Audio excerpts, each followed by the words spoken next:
flecha esa. Así vamos ahí.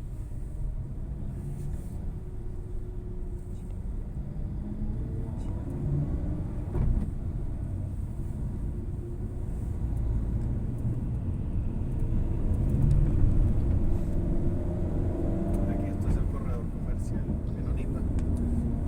Originalmente y realmente es la carretera Cuauhtémoc Álvaro Obregón.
En 1922, México contaba con poco más de 14 millones de habitantes, una población escasa para un territorio de casi 2 millones de kilómetros cuadrados. Los gobernantes de aquel entonces comenzaron a buscar pioneros para ocupar las grandes áreas despobladas del país y abrir así nuevas regiones para el cultivo. Y para los menonitas, este tipo de trabajo no era nada nuevo. Entre 1530 y 1600, los menonitas que habitaban los Países Bajos comenzaron a ser perseguidos a causa de su fe y se vieron obligados a huir al este. Muchos de ellos emigraron hacia las tierras bajas del río Vístula, a Gdansk, Marienburg y Elbląg, lo que hoy es Polonia. Entre 1540 y 1543, la ruptura de varios diques provocó graves inundaciones en aquella región, convirtiendo grandes extensiones de tierra en pantanos. Los menonitas, que llegaron tiempo después de estas inundaciones, contribuyeron grandemente a la construcción de nuevos diques y molinos de viento tipo holandés para drenar las tierras pantanosas en el delta del río Vístula en Gdansk, Polonia. En consecuencia, estas zonas pantanosas se convirtieron en terreno fértil y productivo, lo que pronto llevó a la región a convertirse en un granero de Europa. Pero con el paso del tiempo, las nuevas autoridades prusianas ya no quisieron vender más tierras a los menonitas pacifistas, y estos tuvieron que buscar nuevas opciones donde asentarse en el este. En esa época, la zarina rusa Catalina II invitó a los menonitas y a otros colonos alemanes a establecerse en Rusia, con el fin de hacer producir las tierras fértiles de Ucrania. Fue así como en 1788 un número considerable de menonitas salió de Gdansk y Prusia y se dirigió a Rusia. Las zonas señaladas en el mapa muestran las colonias menonitas que se establecieron en Rusia entre 1789 y 1874. También aquí, una de las grandes contribuciones de los menonitas fue la agricultura, pues con su trabajo lograron volver sumamente fértiles las estepas vacías de Rusia. Sin embargo, entre 1871 y 1874, el zar Alejandro II anunció su intención de introducir el servicio militar obligatorio, frente a lo cual los menonitas, que desde sus orígenes han sido pacifistas, se sintieron amenazados. Entre 1874 y 1880, cerca de 18.000 menonitas abandonaron Rusia con dirección a América. Aproximadamente 10.000 de ellos se establecieron en Estados Unidos en Kansas, Nebraska, Dakota del Sur y Minnesota, mientras que el resto, es decir, 8.000 menonitas, eligió establecerse en Manitoba, Canadá. En Canadá, cada familia recibió un terreno de 160 acres a un bajo costo, y las colonias florecieron como lo habían hecho en Rusia hace 100 años. Los primeros poblados se establecieron en Manitoba, así como en las regiones de Hay Osland y Ulster, y posteriormente en los alrededores de Swift Current, una región que hoy forma parte de la provincia de Saskatchewan. En Canadá, los menonitas también contribuyeron a la producción del trigo. Sin embargo, apenas 50 años después del inicio de la colonización y al término de la Primera Guerra Mundial, los gobiernos de Manitoba y Saskatchewan establecieron leyes que prohibieron la enseñanza de la religión y establecieron la enseñanza obligatoria del inglés dentro de las escuelas públicas. Y una vez más, los menonitas se sintieron amenazados. Una de las consecuencias de esta nueva política fue el cierre de sus escuelas privadas, lo que para ellos representaba una violación de las promesas que previamente se habían negociado con el gobierno de Canadá. Para los menonitas, era muy importante conservar el control sobre la educación de sus niños, y esta fue una de las razones por las cuales estuvieron dispuestos a migrar una vez más. Mientras buscaban otro país, supieron que México requería pioneros agrícolas y que muy probablemente los menonitas serían bienvenidos como colonizadores. Fue así como el 25 de enero de 1921, los delegados Klaas Heide, Cornelius Rempel y el pastor Julius Loven de Manitoba, el pastor Johann Lepke y Benjamin Gertzen de Hay y David Rempel de Swift Current, Saskatchewan, viajaron en tren de Winnipeg a México con la tarea de explorar nuevas posibilidades de colonización en el país. Durante los 3 días que duró el viaje de Winnipeg hacia la ciudad fronteriza de Nogales, los delegados comenzaron a observar los drásticos cambios en el paisaje. Al cruzar la frontera de México, la delegación recibió su primera impresión del país. En el estado de Sonora se les habían ofrecido 120,000 acres de terreno, al precio de entre 60 y 70 centavos el acre, pero la tierra no les pareció adecuada para el cultivo. Visitaron también Nayarit, un estado donde se cultiva frijol, maíz, vegetales y naranjas sin necesidad de irrigación. Ahí se les ofrecieron 300,000 acres de tierra a $15 el acre. Tras un largo viaje por terrenos montañosos, los delegados llegaron a las vías del ferrocarril para continuar su viaje hacia la Ciudad de México, a donde llegaron el 16 de febrero del mismo año. Ahí presentaron ante las autoridades algunas de las condiciones previas que requerían para asentarse en México, y luego de algunas negociaciones, el 25 de febrero de 1921, el presidente Álvaro Obregón y el ministro de Agricultura firmaron un documento donde se consignaba la concesión de ciertos privilegios a los menonitas. Este documento les garantizaba la exención del servicio militar y del juramento, les dio plena libertad de practicar su religión y el derecho de aprender el alemán en sus propias escuelas, así como se les garantizó el derecho de tener sus propias organizaciones. La puerta a México estaba abierta. Entonces, ya sin ningún impedimento, los delegados comenzaron a buscar nuevas tierras. Desde la capital, viajaron por ferrocarril al estado de Durango. En Durango, visitaron varias regiones y observaron a los campesinos mexicanos cultivar sus tierras. Visitaron el valle de Guatemala, donde el espejo de agua del subsuelo está muy cerca de la superficie y donde hay grandes arbustos y manantiales que vierten sus aguas en los arroyos cercanos. En este valle, más adelante se formaría la primera colonia menonita del estado de Durango. Sin embargo, los delegados encontraron en el estado de Chihuahua lo que habían estado buscando. El Valle de Bustillos es una inmensa llanura rodeada de grandes montañas. El clima es templado y semidesértico, con un promedio de 400 milímetros de precipitación al año. Y cuando llueve, de la noche a la mañana, las llanuras resecas se convierten en un paisaje bello. Es como si Dios hubiera tocado la tierra con una varita mágica. ¿Quién ha visto jamás un amanecer tan glorioso? ¿Quién ha admirado tan nítido y cercano el arco iris, símbolo de la alianza de Dios con el hombre? En aquel lugar se encontraba la hacienda de la familia Zuluaga, a quien los menonitas compraron 200,000 acres de terreno a un precio de $8.25 por acre. Fue así como 8 meses después, en septiembre de 1921, se dio a conocer la noticia de la nueva adquisición y comenzaron los preparativos para la gran migración. Entre 1922 y 1926, 36 trenes, cada uno con 25-45 vagones, salieron de Manitoba y Saskatchewan rumbo a México. El costo total del flete por cada tren era de entre $25,000 y $35,000 americanos.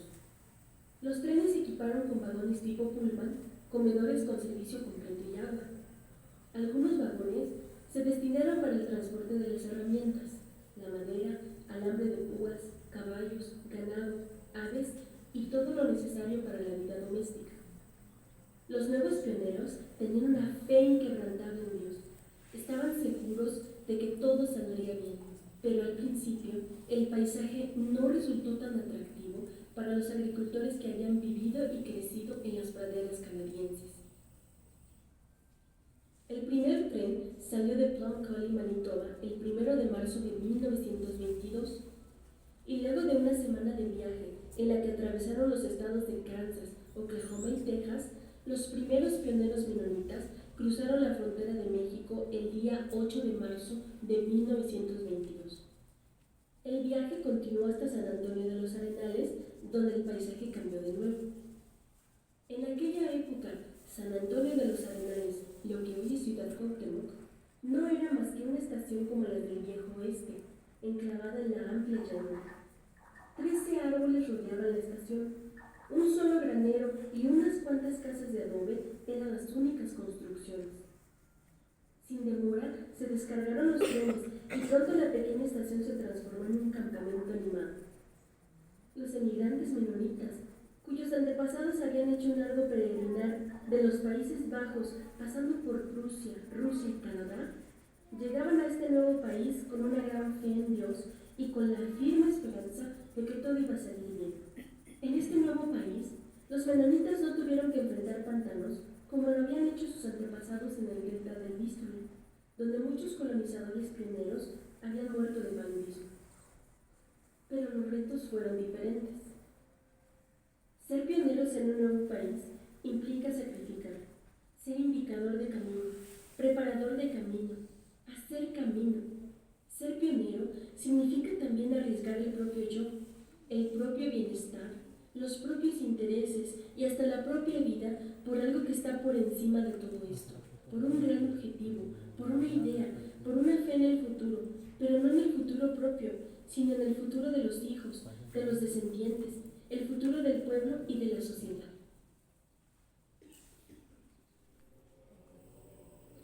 Con el primer surco que se abre en el mes de marzo de 1922, comienza una nueva etapa de la historia en México y un nuevo capítulo en la historia del pueblo menonita.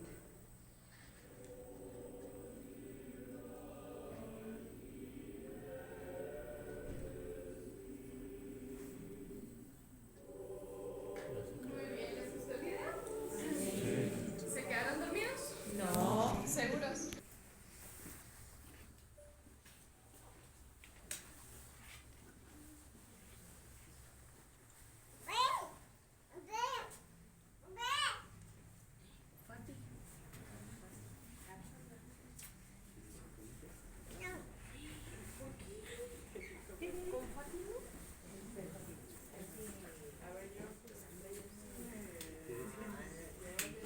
Muy bien, primero que nada, bienvenidos a su sobrita. Mi nombre es Yare, yo voy a ser su guía. Antes de empezar, me gustaría repasar las reglas. No podemos cruzar estas puertas o las líneas que han puesto marcadas en el piso en otras áreas. Si gustan, pueden tomar fotos, nada más sin flash. Les pido, por favor. ¿Es la primera vez que nos visitan? Sí. ¿De dónde nos visitan? ¿Todos son de Guadalajara? No.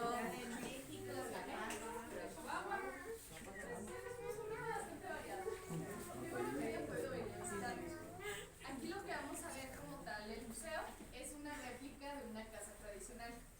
Es un estilo de casa que hoy en día ya no se utiliza.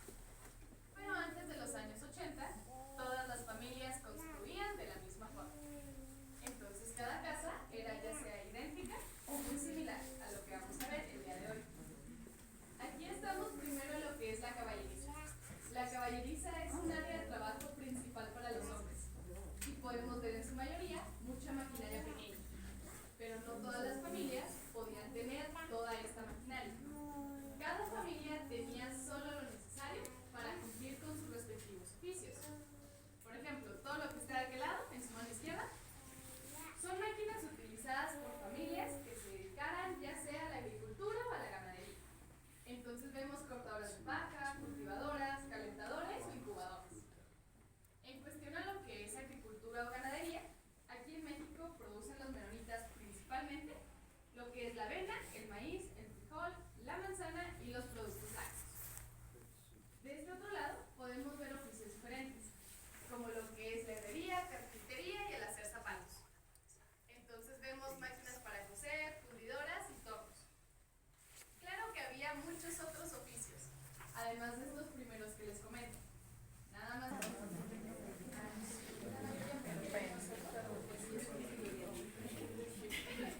No toca.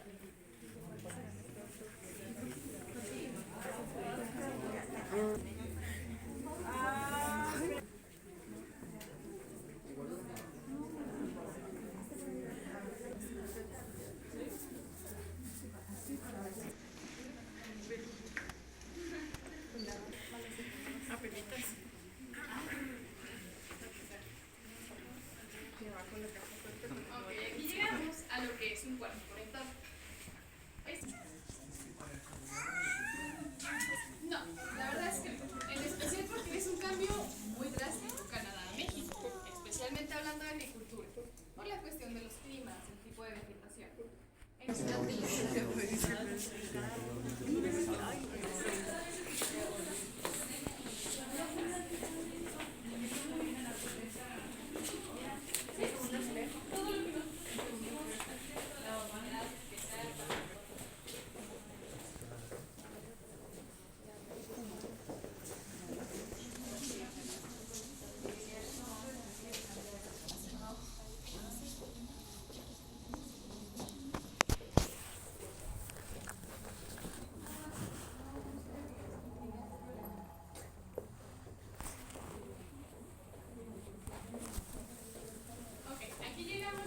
¿Qué es la cocina?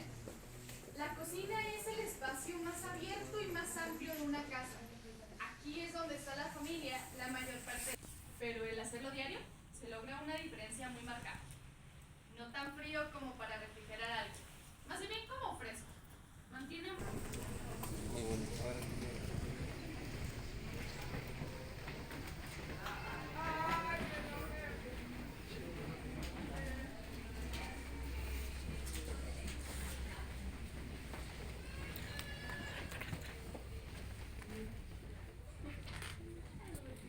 Esta es una recámara.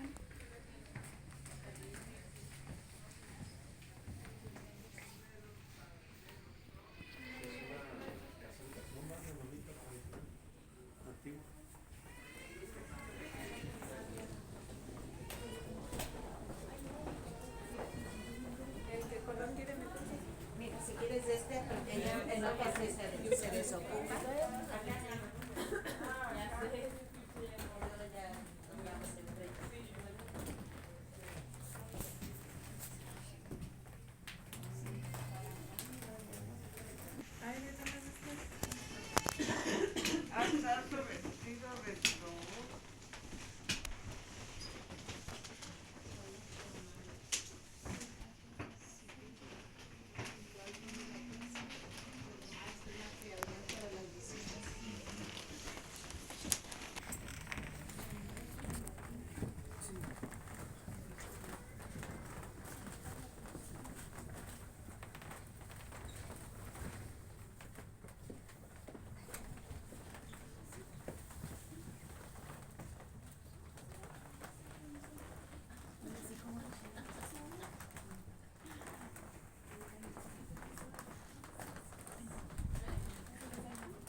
Aquí estoy, hijas.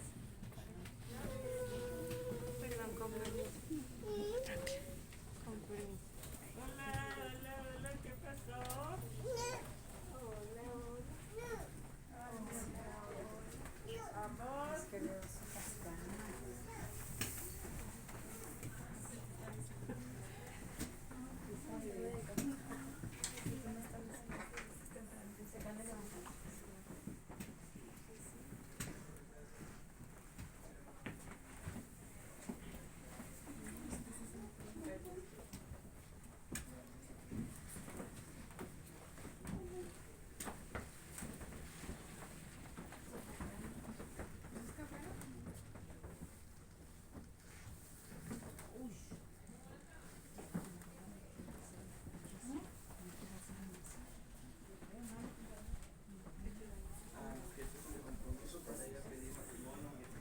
Matrimonio.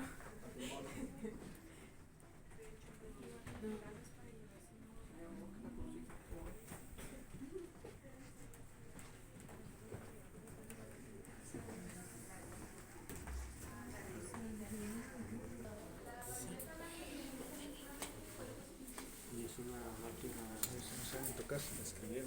Yo llegué a utilizar esta.